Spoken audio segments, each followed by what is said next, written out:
Welcome to Royal Cookery. Before the video, please subscribe my channel and press the bell button. ഇന്ന് നമ്മൾ ഇവിടെ തയ്യാറാക്കാൻ പോകുന്നത് ഒരു അടിപൊളി കോവയ്ക്ക ഫ്രൈ ആണ്.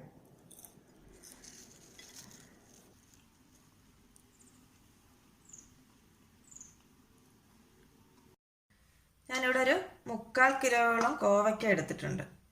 ഈ കോവയ്ക്ക എടുക്കുമ്പോൾ ശ്രദ്ധിക്കണം, ഒത്തിരി പഴുത്ത കോവയ്ക്ക എടുക്കരുത്. വിളഞ്ഞ് പഴുത്തതാണെങ്കിൽ അത്ര ടേസ്റ്റ് ഉണ്ടാവില്ല. ഇനി ആദ്യം തന്നെ നമുക്ക് ഈ കോവയ്ക്ക ഒന്ന് അരിഞ്ഞെടുക്കാം.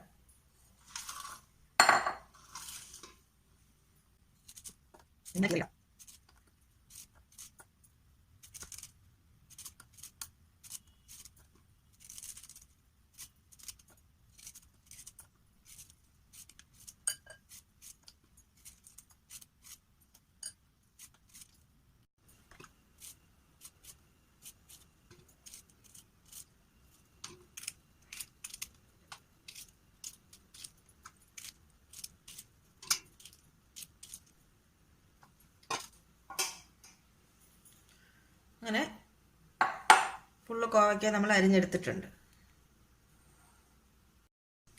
ഇനി ഇതിലേക്ക് ആവശ്യത്തിനുള്ള ഉപ്പ് ചേർത്തിട്ട് ഒന്ന് ഇളക്കി വയ്ക്കാം.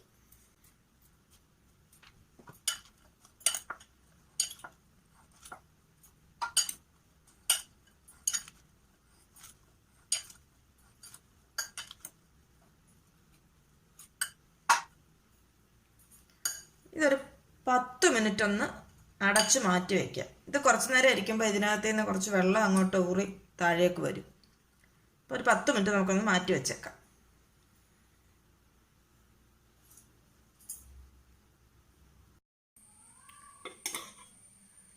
പത്ത് മിനിറ്റ് കഴിഞ്ഞ് നമ്മളിത് മാറ്റി വെച്ചിട്ട് ഇനി നമുക്കിതൊന്ന് നോക്കാം.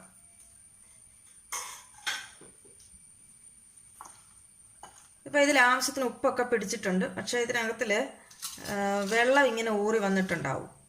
ഇനി നമ്മൾ ചെയ്യേണ്ടത് ഈ കോവയ്ക്ക ഒന്ന് പിഴിഞ്ഞെടുക്കാം.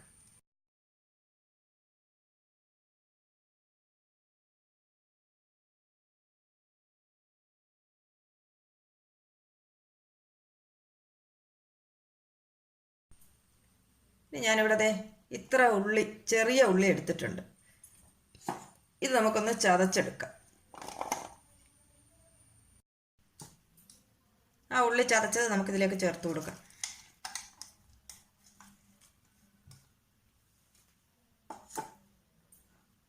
ഒരു 1/2 ടീസ്പൂൺ മഞ്ഞൾപ്പൊടി, 1 ടീസ്പൂൺ ഒരു 1.5 ടീസ്പൂണോളം മുളക് പൊടി ചേർത്ത് കൊടുക്കുകയാണ് ഞാൻ. അത് നമ്മുടെ എരിവിനനുസരിച്ച് ചേർത്ത് കൊടുക്കുക. ഇനി ഞാൻ ഇടുന്നത് 2 ടേബിൾ സ്പൂണോളം കോൺഫ്ലവറാണ്.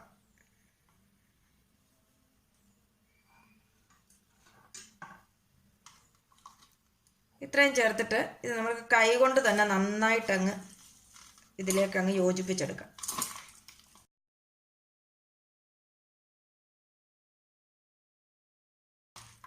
ഇനി കോൺഫ്ലവർ ഇല്ലെങ്കിൽ ഒരല്പം അരിപ്പൊടി ചേർത്ത് കൊടുത്താലും മതിയേ.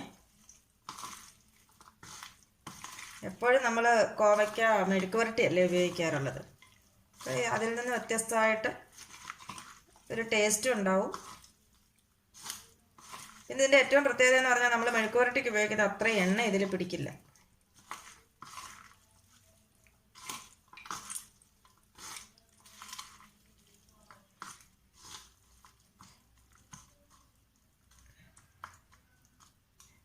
ഇനി ഞാനിതൊന്ന് ഒരു 10 മിനിറ്റ് ഒന്ന് ഫ്രിഡ്ജിലേക്ക് വെക്കുകയാണ്. വെളിയിൽ വെച്ചിരുന്നാൽ വീണ്ടും ഇതിനകത്ത് നിന്ന് വെള്ളം ഊറി വന്നിട്ട് ഈ പിടിച്ച മുളകെല്ലാം അങ്ങ് പോകും. അത് കാരണം 10 മിനിറ്റ് ഇത് അടച്ച് ഫ്രിഡ്ജിലേക്ക് വയ്ക്കാം. അതിന് ശേഷം എടുത്ത് ഫ്രൈ ചെയ്യാം. ഞാനിവിടെ ഒരു മുട്ട എടുത്തിട്ടുണ്ട്.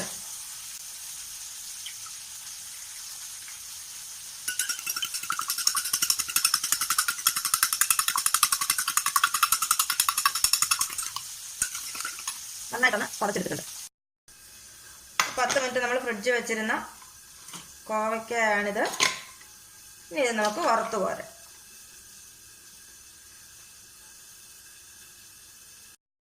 10 മിനിറ്റായി ഞാനിത് ഫ്രിഡ്ജിൽ വെച്ചിരുന്നിട്ട് നമ്മളത് പുറത്തെടുത്തിട്ടേക്ക്. ഇനി ഇതിലേക്ക് നമ്മൾ അടിച്ചു വെച്ചിരിക്കുന്ന മുട്ട ചേർത്ത് കൊടുക്കുക.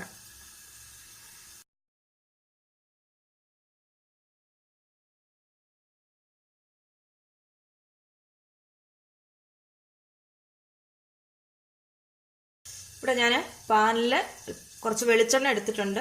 ഇത് നമ്മുടെ നാടൻ വിഭവമല്ലേ, അപ്പോൾ വെളിച്ചെണ്ണയിൽ വറുത്തെടുക്കുന്നതായിരിക്കും ടേസ്റ്റ്. വെളിച്ചെണ്ണ ചൂടായിട്ടുണ്ട്. ഇനി അതിലേക്ക് നമുക്കിതിട്ട് വറുത്ത് പോരാം.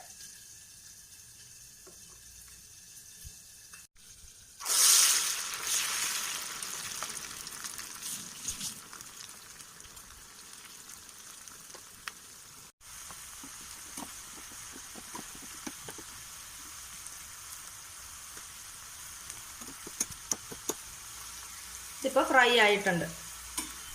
കൂടുതൽ അങ്ങ് കരിഞ്ഞു പോകരുത്. ഈ പരുവത്തിൽ നമുക്കിതിങ്ങ് കോരിയേക്കാം. ഞാനൊരു ബ്ലോട്ടിംഗ് പേപ്പറിലേക്ക് കോരിയിടുകയാണ്. ഇനി എണ്ണമയം വല്ലതും ഉണ്ടെങ്കിൽ അതിലോട്ട് അങ്ങ് പിടിച്ചോളൂല്ലോ.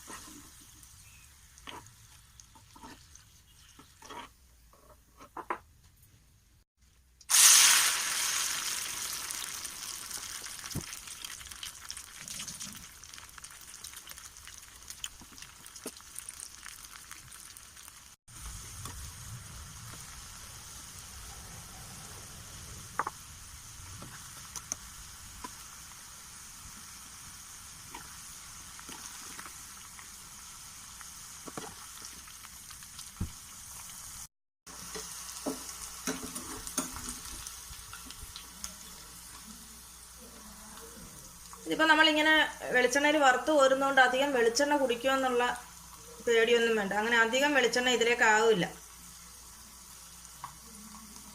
നമ്മൾ ഒഴിച്ച വെളിച്ചെണ്ണയിൽ വലിയ കുറവൊന്നും വന്നിട്ടുമില്ല. അങ്ങനെ നമ്മുടെ കോവയ്ക്ക ഫ്രൈ ഇവിടെ തയ്യാറായിട്ടുണ്ട്. നല്ല അടിപൊളി ടേസ്റ്റാണിത്. ചോറിൻ്റെ കൂടെ അല്ലാതെ തന്നെ കഴിക്കാൻ ഇത് വളരെ നല്ലതാണ്. വീഡിയോ ഇഷ്ടമായെങ്കിൽ ലൈക്ക് ചെയ്യാനും ഷെയർ ചെയ്യാനും മറക്കരുത്. താങ്ക്